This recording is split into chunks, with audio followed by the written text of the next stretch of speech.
Welcome back to the Innovative Agency, everybody. Sharon Torek, happy to be back with you all again today. And I am very much looking forward to today's conversation because it's not every day I get to interview somebody who has expertise in the agency world, but who's a former lawyer, which I just learned recently, and so I'm excited to talk to somebody who's on the other side of that. And I don't know, Emeric, maybe we'll swap some horror stories about the law as we have our conversation. But today, what we're going to talk about with Emeric Ernoult, who is the CEO and founder of Agora Pulse, which is known to most of us as a social media management platform that many agencies take advantage of.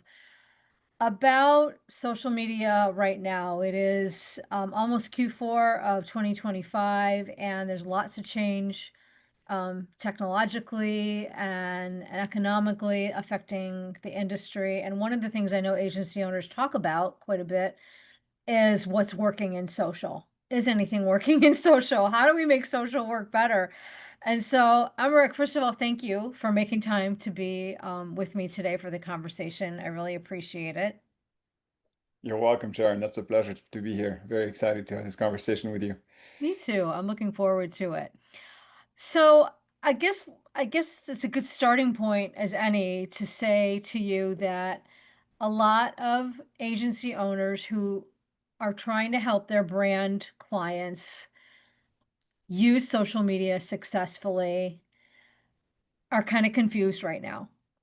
As I hear them tell their stories and as I, watch the chatter amongst them, things that were working, 24 months ago are not working. The algorithms are vexing everybody. AI and what it means for content creation is confusing. And so, let's just start there and talk about are you noticing a more dramatic change in what's working and how it's being measured today than maybe 24 months ago when it comes to using social media for brands?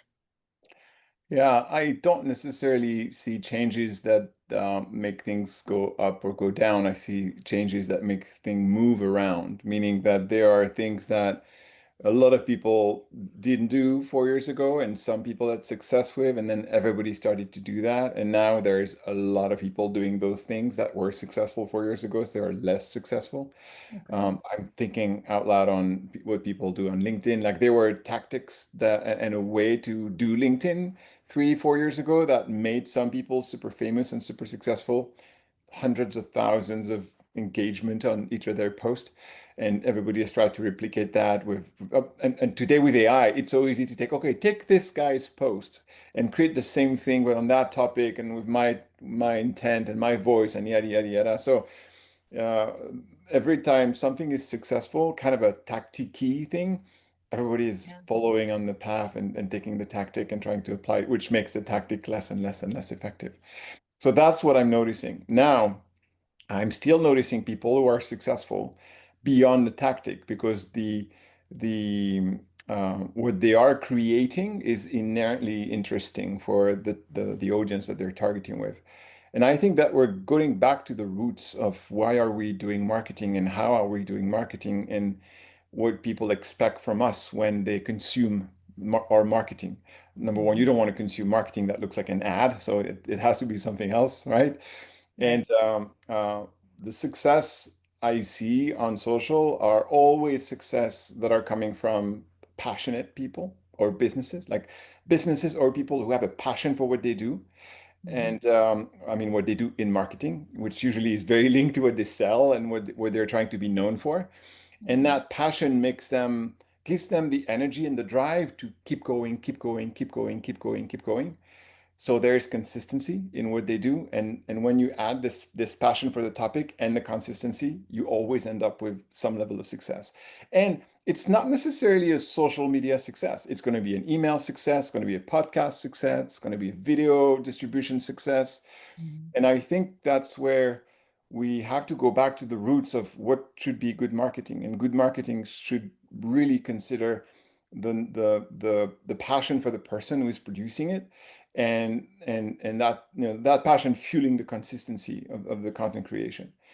And yeah, that's how I think about marketing myself in my company. And that's how when I go to my people, I always make them go, because marketers have this unfortunate tendency to think about, let's do this tactic, and let's do, oh, there's thought leadership ads, let's do that, and let's do this, and let's try those shiny objects of new tools and new ad formats, or new organic formats on social, or new email tactic where we're going to make Gmail, we're going to create hundreds of Gmail addresses that are going to send emails to each other so we have better deliverability rates. And very, very focused on the tactic of things, and not necessarily very, very focused on, let's sit down. Who do we want to talk to?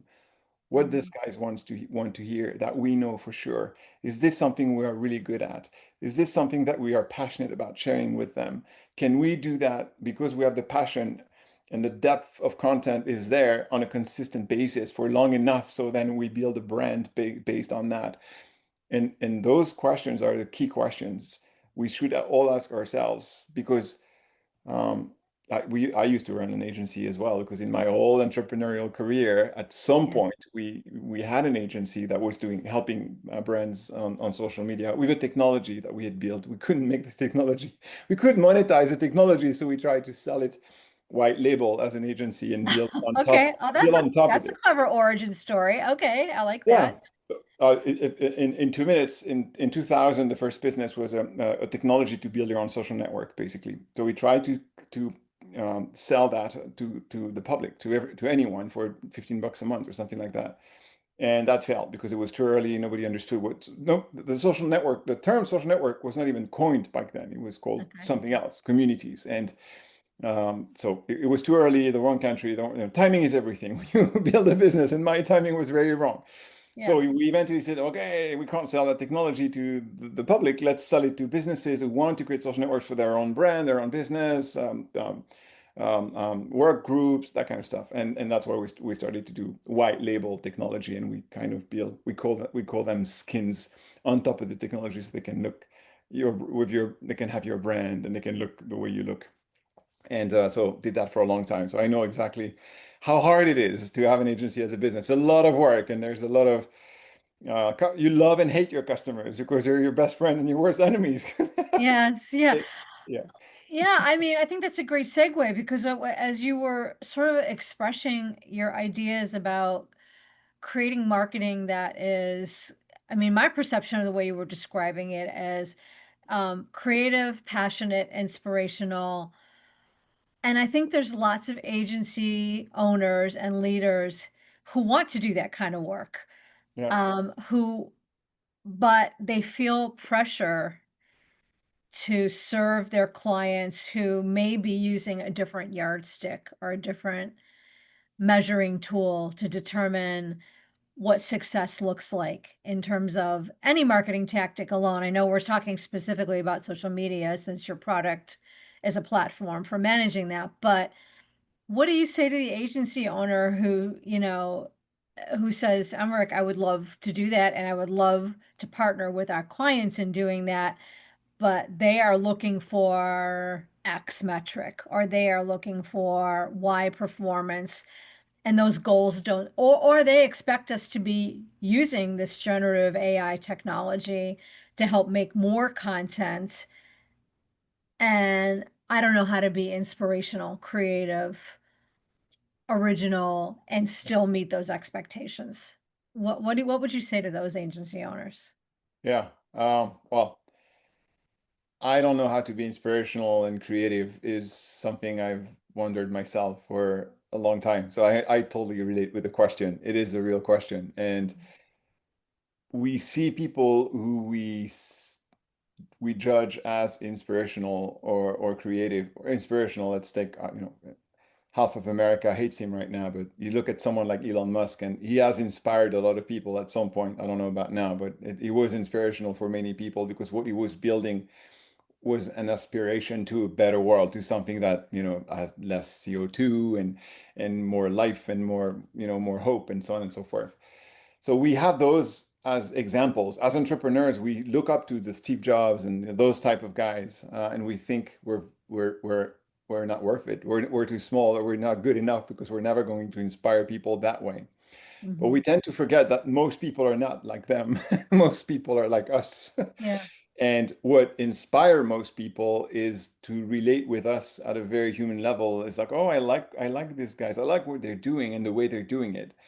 And I think one of the best way to to inspire is basically to tell your story of how you do things, why you do them this way. Why did you want to start this business in the first place? Why did you have this pizza place? Like what's your thing about pizza? Obviously, if you don't give a crap about pizza and all you want is to make a buck, then it's going to be hard for you to tell a good story. But Yes. hopefully, when you're an entrepreneur and you started a business, there is a story behind it. There's a team, and that team has a culture. They have something that makes them unique as a team, hopefully. And sharing that story with the world is a good first step to inspiration. Why do you go back to a local business? Because you got something happen with, the owner or the team, or why do you go back to the restaurant all the time? Because the food's great. Why the food's great? Because the food's cooked a specific way, or the recipes are different and special, and so on and so forth. So there's always something unique to our lives. We tend to forget it because we look at those models that are impossible to reach, like Mhm. kind of an idealistic thing, and we forget that that's not what everybody is looking up to. They're also looking up to normal day-to-day interactions with people that have that feeling of, oh, I had a good time with that business, with that hairdresser, whatever we're interacting with on a daily basis. So with that cashier at Walmart, sometimes Mhm. sometimes you have a good time because she has, she's in a good mood and she's funny, and just doing your grocery that day was a good time. And sometimes the people, not sometimes, many times, often the people that we have in our companies are the tissue of that inspiration and that story. And Mhm. yeah, so that's where when people are lost, I tend to make them go back to, okay, who are you? You, the business, you, the team, you, the people who are running this business. Like, what makes you different, special, and I wouldn't use the word inspiring because then suddenly they're going to think I need to go Yeah. to Mars. I need to conquer another planet to inspire people, which is not true. And usually you find something. There's always something you can pull from that conversation. So that's, your question was a lot about social media, but it's not only about social media. Whatever channel you're using, email, video, podcast, anything that's you talking to the world, because that's what marketing is all about. The Right. channel doesn't really matter.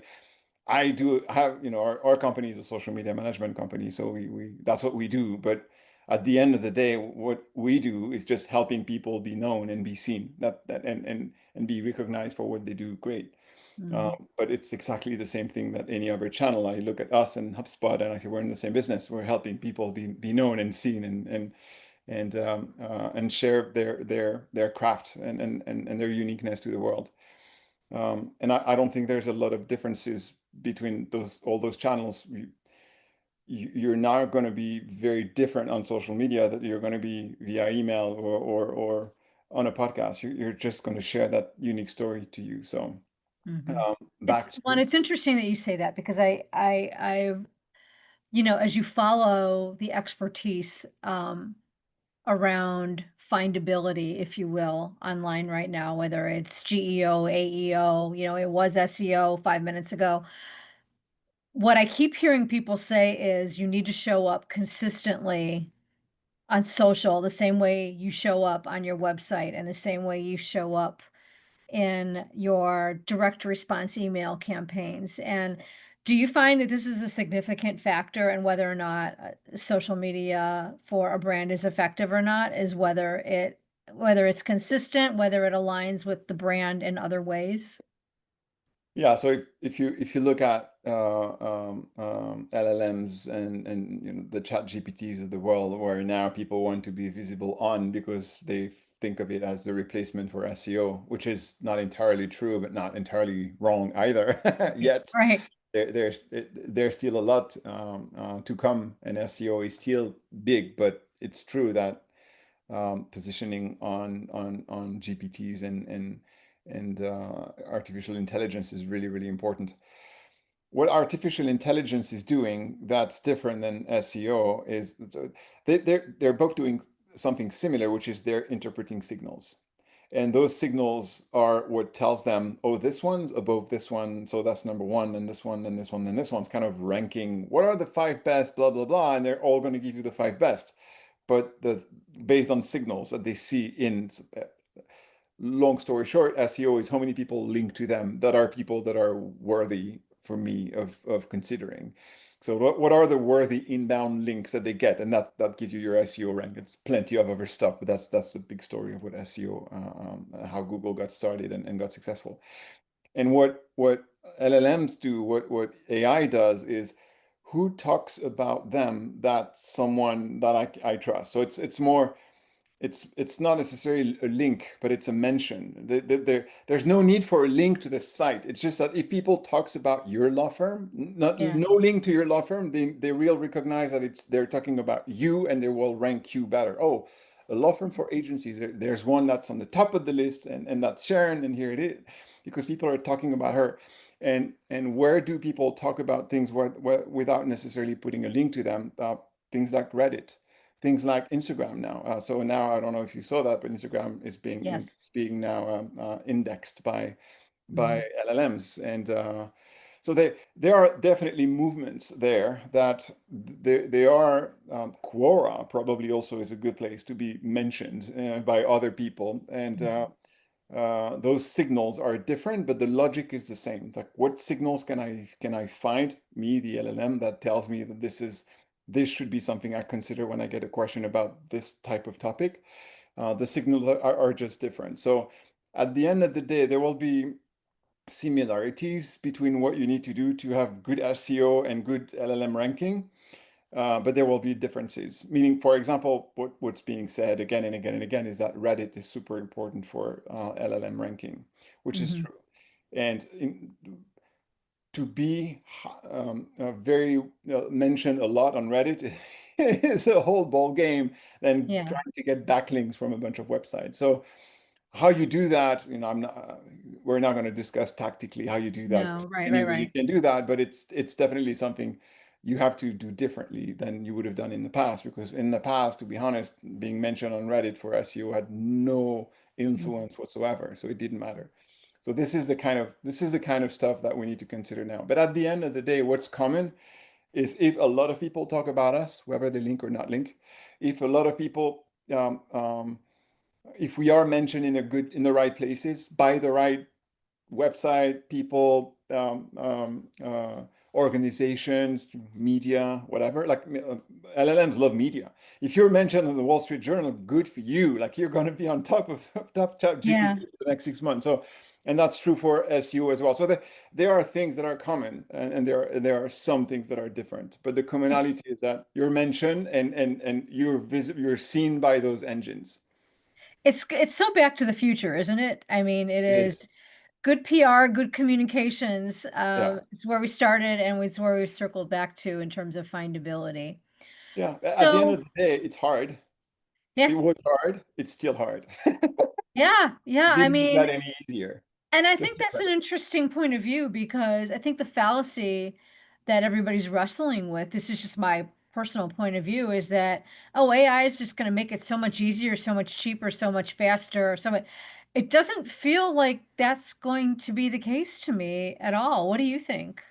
I think it's going to make a lot of things a lot easier, but it's going to make a lot of things a lot easier for a lot of people. So it's going to raise the bar, meaning Yeah. we're going to compete with better stuff and more and better stuff at scale. So that means that we will have to come out of this with something even better than what we think good is today.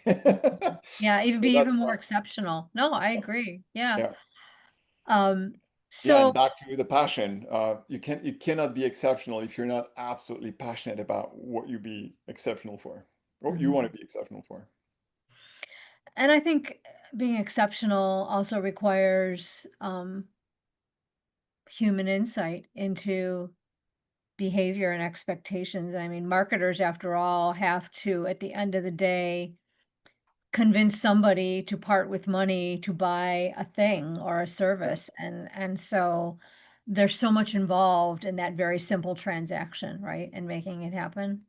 Yeah. Um, I would love to know from your point of view, um, running a company with a team that probably talks to hundreds of agencies every day, what are you hearing or what are you seeing that's effective now on platforms that maybe was a surprise to you, that maybe wasn't effective 24 months ago, but is super effective now? Or what used to work that you're seeing not have traction today? Because I think a lot of people are confused about really how to use social media for good and for profit at the moment. Yeah. Just are not really sure what the most effective thing to do is going to be. Yeah, the if, if there's one trend, I try to be careful about my analysis of things because I've made so many mistakes. I've been wrong so many times that I'm trying. When I'm asked these kind of questions, I'm always trying to make sure that the one thing I'll share is absolutely for sure. I'm not Got it. making any All right, mistakes. everybody, sit down and get your pen and paper because he's going to give us the one thing. Okay, Yeah, Emeric, so hit us. the one thing I've noticed for sure is and it's not a new thing because it's a TikTok thing initiated by TikTok is that people don't read anymore on social media. Most people don't read anymore on social media and they scroll up with their fingers like they do like this, right? Up, up, Mhm, up, and they watch videos up, up, up. And it's of course it's not everybody, but it's massive. It's really massive. When you look at social media consumptions, this trend initiated by TikTok, where you have a bunch of videos that are 20 seconds, 30 seconds, sometimes a minute now, and that you scroll up until your attention gets grabbed because oh, that's a good one, and then you watch it until the end, and then you scroll up, and then this one doesn't look good, you scroll up, and so that is really the new I'd say way of consuming social for, I don't know, 60% of people probably. mhm. And I see that around me, even with my family. It's crazy. Even sometimes myself, I'm on YouTube. I'm like 30 minutes in. Oh my God, I've been spending 30 minutes doing this. This is Yeah, really bad. yeah. And it came from TikTok. Instagram copied that very quickly with the Reels. Now you can do that on Facebook as well. You can do that on LinkedIn now somehow. More and more people are doing the vertical video thing on LinkedIn, and I think this is becoming a trend that brands who have successfully entered that practice. Like I've been creating vertical videos in at scale in a successful way. I've been able to leverage quite a bit. People have always preferred video and love video because it's a lazy thing to consume, right? Mhm, Reading takes some of your brain energy because you have to focus and look and be careful and follow the lines. Like it takes your eyes and your brain to make an effort. Video takes no effort. It's like watching mhm. TV is a lazy thing, right? Watching a video is a lazy thing. So Yeah. human beings are lazy. It's very sad, but it's true. Well, It's- it's an attention economy, right? So they yeah, have yeah. very And limited that attention spans.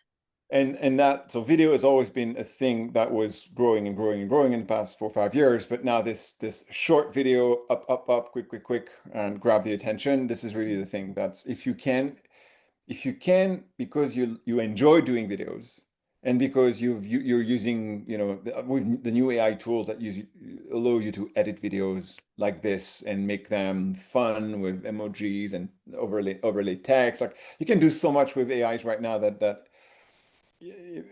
the technical ability should not be what prevent you to do those. It should only be that you really hate to be on camera and no freaking way I'm going to do videos. I hate that. If that's the case, then don't do that. But if you enjoy that, you there's no reason why you can't find an angle where you can use that as the way to showcase what you're doing and what your team is doing and why you're doing it and how you're doing it.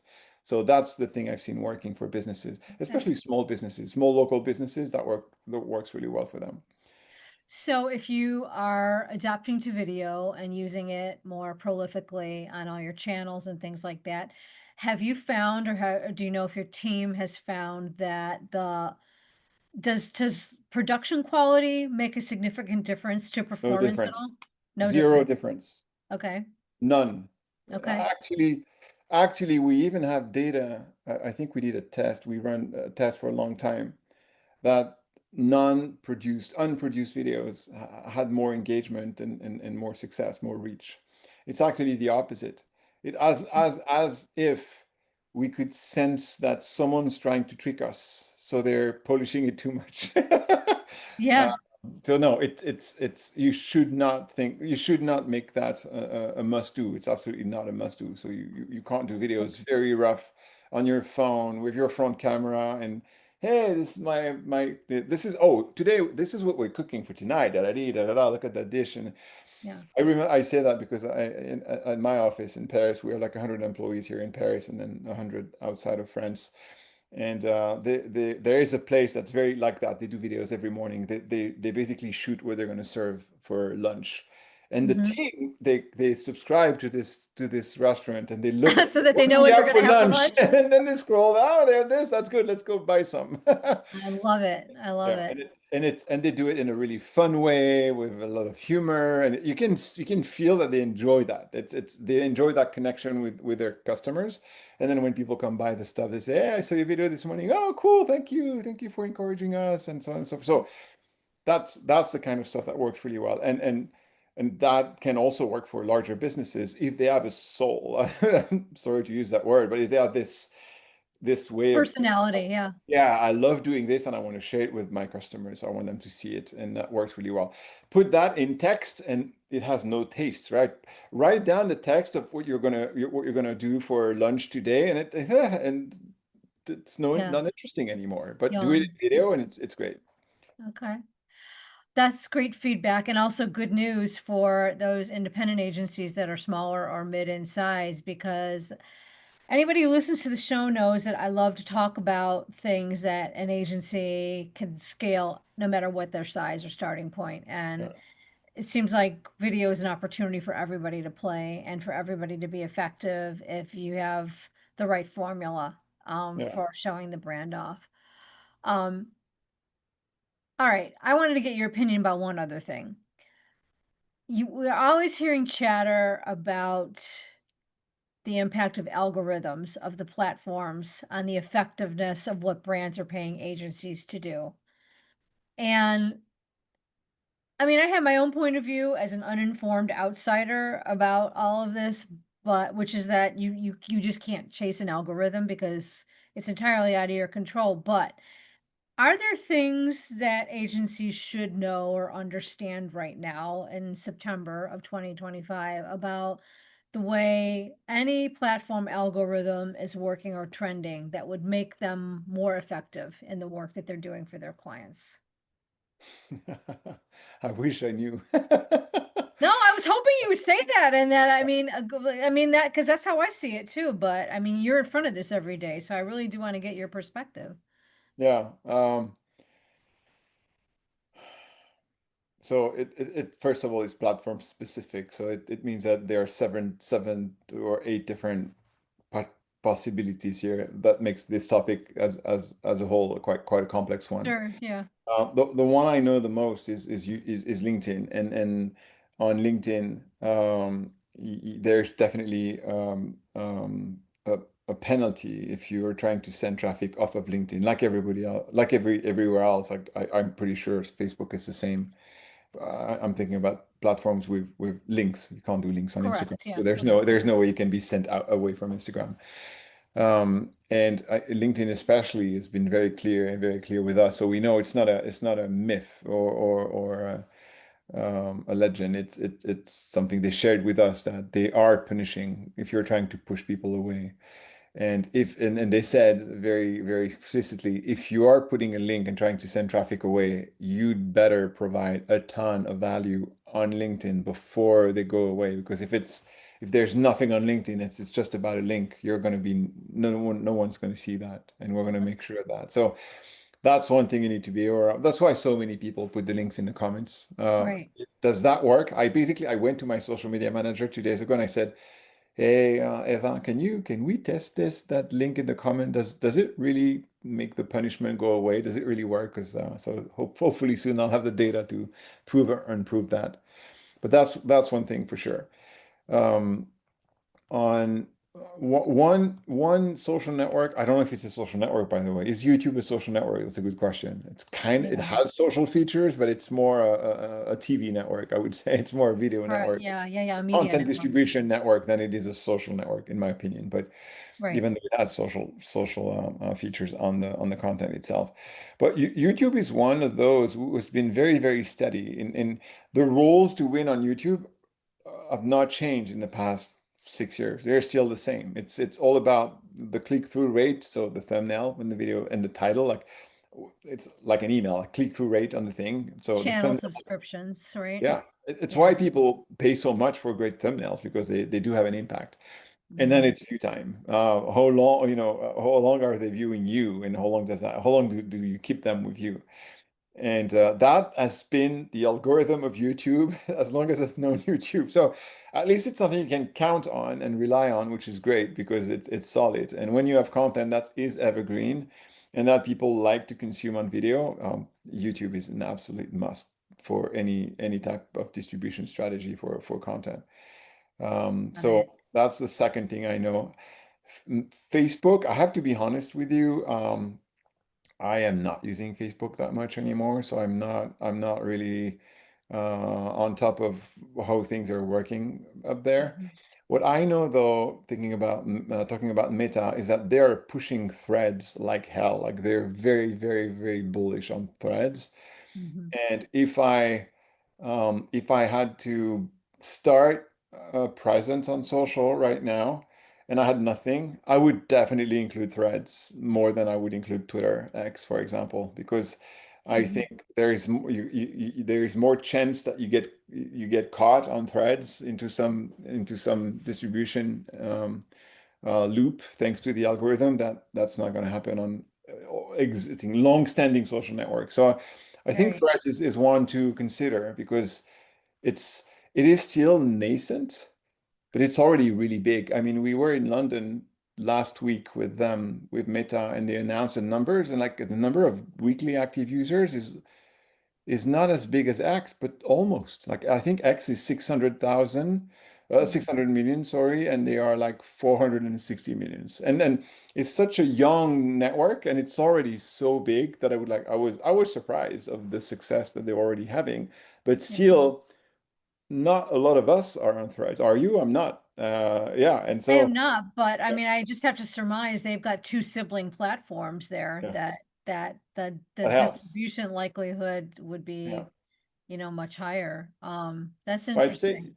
if your audience is on Instagram, then it's probably on Threads as well, and so it's probably a platform you should consider trying and building your audience. If you're starting from scratch, I would definitely go there rather than something that's been there for a long time. Okay. Um, what about the old classic standbys like community building and engagement? Are those still strategies that are profitable for brands to try to manage on social? Yeah, it's a really, really hard one. And let me share a very personal story on that, Yeah. just to share how hard it is. So I'm a big believer in communities. I've always been because I've been trying to. I used to try to sell community software for many, many years, Hmm. and we see for a fact that the spirit, the DNA of community building on the web works, like Reddit and Quora. Like people are going to go the extra mile and spend time to answer the question of someone they've never met, which is crazy when you think Sure. about Yeah. it. So there is a sense of community, and there are very strong communities in very specific areas. I think about I'm a big sailor, so if you're sailing, there is a sailing community online, especially on YouTube, very big. So it exists. And it's kind of the dream as a business to build a community of people who care about what you do, right? That would be that would be business heaven if we Right. were able to Yeah. get that. And I try to build that for us. So we build a community for social media managers we launched it in 2022. And that was my project. I'm totally owning this. I'm owning what happened there entirely, and the, Wow. the amount of money that we spent there. We spent around $2 million total. Mm. The team, the software, the community manager, everything, the launch, the marketing, the event. At some point, they were paying ad for this thing. That was crazy. So a lot of money. At some point, it had 5 people to run the community. So it was really a strong investment. I didn't do it lightly. I really went all in with the money, with the team, with the time, with my attention, everything. And it failed. It just didn't work. Mm, And I was very disappointed and very sad and not angry at myself because entrepreneurship is about making mistakes and trying things. But I really thought, my God, it felt like such a great idea. We had a place where we would help them get professional advice to be better at what they do. There was a job board. We would help them find a job. There was a training center. All of that was free on top of that, where they yeah. could learn. So on paper, it was the perfect community building strategy. Help them learn, help them find a job, help them help each other and support them, create events like perfect on paper, 100%. If I was an agency and I had never done that myself, someone comes to me and they do what I do and they say, I want to do that. What do you think? So it's amazing. Go ahead. You're gonna crush it. And it didn't work. And at the end of the day, what I learned is that sometimes people just don't care. Mm, And as much as you as a business care about them, about helping them, if they don't care about that themselves, you can't create that for them. It's there or it's not, but you can't manufacture it. It's not something, yeah. it's not in your power. So back to your initial question, and it can work for your business. It's not impossible, but keep in mind that it's really, really hard. It costs a Mhm. lot of money, and it's a lot more expensive than doing regular marketing, if you ask me. Um, So looking back at that with Hind, that is a thank you for sharing that story. That is a high degree of transparency that I really appreciate. And I'm just wondering if looking back at it, there were any inflection points or junctures at which y- you could have measured sooner, or you might have changed course more quickly. I mean, sometimes, I mean, hindsight's always 2020, right? yeah. And so is there a way to know along the pathway of Yeah, we pivoted twice. So we oh, we you we did, looked okay. we were looking at the numbers and the metrics and we changed strategy twice in 2022 and we closed it in late 2024. So it ran for 3 years. Mhm, And we did two pivots. The first one after a year and the second one after 9 months after the first one. So we gave enough time for the initial IDs and the initial setup to be successful or not. And once we realized that it was not really working, we made those right. pivots and those changes. So yeah, but even if you change and pivot, it may not work eventually.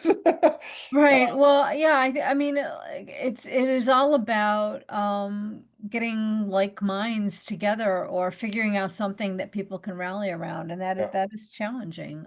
it is. Like, let me give you two other stories. They're a little bit different, but as an entrepreneur and as a CEO, I'm a member of entrepreneurs, group associations like YPO in the US, that kind of things. Yes. And I've tried several, and I stuck with two, but only two, and I tried probably five, and even those two, I know that there's one I may give up at one point because after 2 or 3 years, I will have enough. And I know these organizations, they have a lot of churn. So they have a lot of entrepreneurs or CEOs who come, they stay for 2 or 3 years, and then they leave, and then because it's an ongoing going concern, they need to make money to pay for their team Yes. and their costs and their fees and so on and Yes. so forth. So I see them struggling to create that community, create those events, make them fun, make them entertaining and enticing so people want to come. And it's not easy. And it's not easy despite entrepreneurs and CEOs, and you're one of them. We need support, we need peers, we need a support group, we need a You support do. system.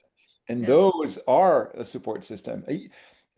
And the value of that is obvious. It's even obvious to me, but still, we're going to try this. Oh, I don't have time. I need to go get my kids. I can't do these networking events anymore, and so on and so forth. Mhm. So what happens to communities, what happened to the people we're trying to bring to our business, their attention is limited, so is ours. So Yes. it's the same thing. And Yeah. so do not discount community building for your business, but give it a hard, long thought.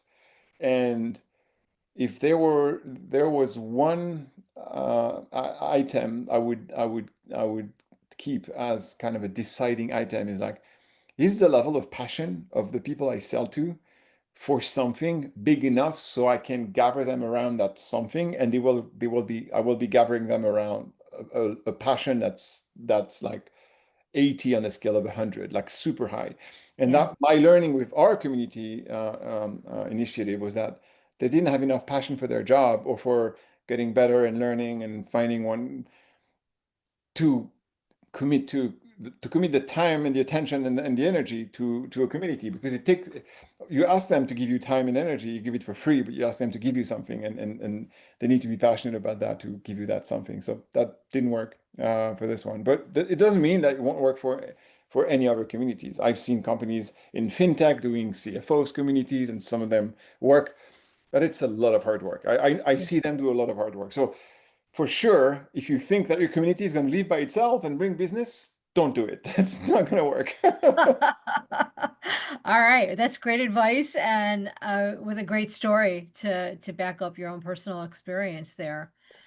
Um, I'd love to know what you think that we should be expecting over the next 18 to 24 months in terms of how social media will perform for brands and what agencies need to know about helping it perform effectively for their clients.